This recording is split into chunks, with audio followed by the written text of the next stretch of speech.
मित्रों नमस्कार। Kurwai coaching class में आपका स्वागत है।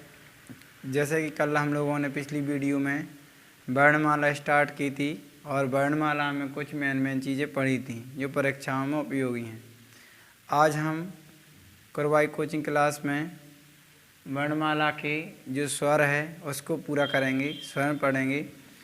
और ध्यान रहे कि आप अगर कुरवाई कोचिंग क्लास में वीडियो देख रहे हैं तो चैनल को सब्सक्राइब करें और वीडियो को लाइक करें और शेयर करें।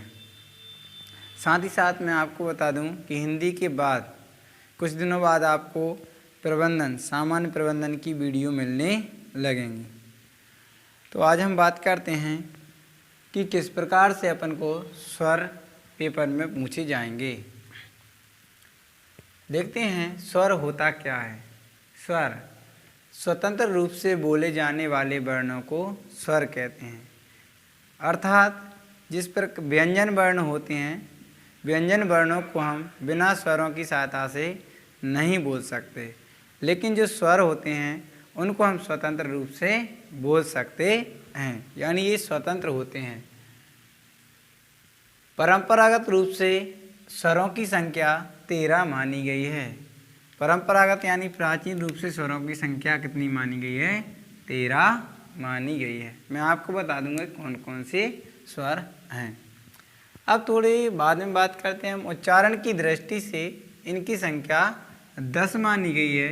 यानी जब उच्चारण करते हैं तो इनकी संख्या 10 मानी गई है। वो किस प्रकार है देखें। आ ई उ ए ऐ ओ औ। 1 2 3 4 5 6 7 8 9 10। तो उच्चारण की दृष्टि से इनकी संख्या कितनी मानी गई है? 10 मानी गई है। अब बात करते हैं स्वरों का वर्गीकरण। अब बात आती है कि यहाँ पर परंपरागत रूप से उच्चारण की संख्या 13 क्यों मानी गई है? क्योंकि इसमें एक जुड़ जाता है री, एक पहले इसको जोड़ते थे अम को और आहा को, यानी ये अनुस्वार और विस्तार, और ये होता है री।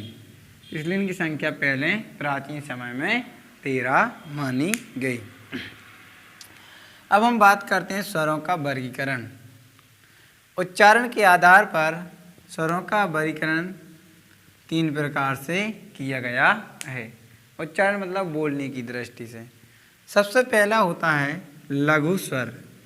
लघु मीन्स छोटा, यानी जो मूल स्वर हैं और छोटे छोटे स्वर हैं उनको हम लघु स्वर या ह्रस्व स्वर कहते हैं। इनको देखते हैं, जैसे आ, ई, उ।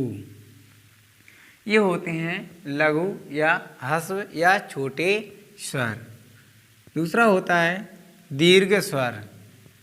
तो दीर्घ स्वर में देखते हैं अपन कौन कौन से आते हैं। इनकी जो बड़े होते हैं उनको हम दीर्घ स्वर कहते हैं, जैसे आ, ई, उ, ए, ऐ,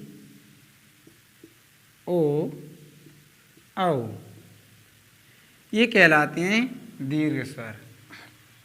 लघु स्वर में आ, ई, उ, और दीर्घ स्वर में आ, ई, उ, ए, ऐ, ओ, औ। ये होते हैं। इनकी संख्या 3 है और इनकी संख्या 1 2 3 4 5 6 7, इनकी संख्या 7 है। दीर्घ स्वर में री को भी जोड़ लेते हैं। अब आता है प्लुत स्वर। प्लुत स्वर क्या होते हैं? प्लुत स्वर वे स्वर होते हैं जो पहले संस्कृत में या नाटकों में इन स्वरों का प्रयोग किया जाता था, लेकिन वर्तमान में इनका प्रयोग बहुत कम मिलता है, यानी वर्तमान में विलुप्त की ओर हैं। ऐसे स्वर को हम प्लुत स्वर कहते हैं।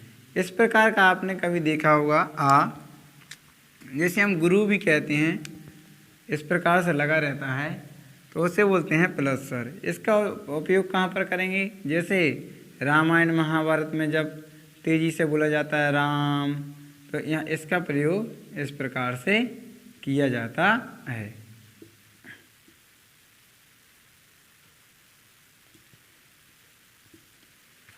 इन्हें हम प्लस स्वर कहते हैं, वर्तमान में जो लुप्त होते जा रहे हैं। अब दूसरी बात करते हैं जीव के प्रयोग के आधार पर स्वरों का वर्गीकरण। तो देखते हैं कि सबसे पहले होता है कि जीव से जो अपन बात करेंगे या बोलेंगे, स्वरों का उच्चारण करेंगे, तो सबसे पहले जीव के अगले वाले भाग से उच्चारण करेंगे, इसलिए हम इसको अग्र स्वर कहते हैं। जीव के उच्चारण के आधार पर जीव के मध्य भाग से उच्चारण करते हैं, उन्हें हम मध्य स्वर कहते हैं। और जीव के पिछले वाले भाग से जिन स्वरों का उच्चारण करते हैं उन्हें हम पश्च स्वर कहते हैं। अब देखते हैं कि अग्र स्वर कौन कौन से हैं। तो अग्र स्वर जो जीव के आगे वाले भाग से बोले जाएंगे उन्हें अग्र स्वर कहते हैं। जैसे ई, ए, ऐ। ई का जब हम उच्चारण करेंगे तो ई अगले वाले भाग से आवाज़ आती है, ए तो अगले वाले भाग से आवाज़ आती है। तो ऐसे स्वरों का उच्चारण स्थान जीव का आगे का भाग होता है, इसलिए हम इसे अग्र स्वर कहते हैं। अब कौन से स्वर हैं जिनका उच्चारण जीव के मध्य से किया जाता है? देखते हैं आ दोनों का उच्चारण करके देखें। ई आगे वाला भाग दिखाई देगा, तो जीभ का बीच वाला भाग उठेगा, इसे बोलते हैं अग्र स्वर। अब जो पश्च स्वर हैं, जो बचे हुए स्वर हैं, वो सारे पश्च स्वर में आते हैं। जैसे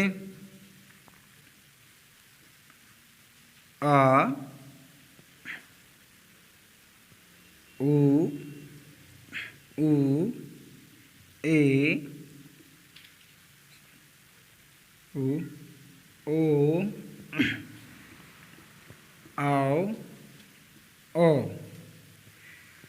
इन स्वरों को जीभ के पश्च भाग से बोला जाता है। तो दोबारा से उच्चारण करके देख लें मित्रों।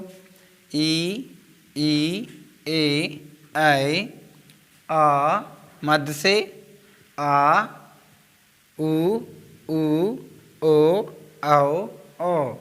इनका उच्चारण जीभ के पिछले भाग से किया जा रहा है। हम आपको बता दें कि कुरबाई कोचिंग क्लास में हम आपको और महत्वपूर्ण जानकारियाँ भी देते रहेंगे।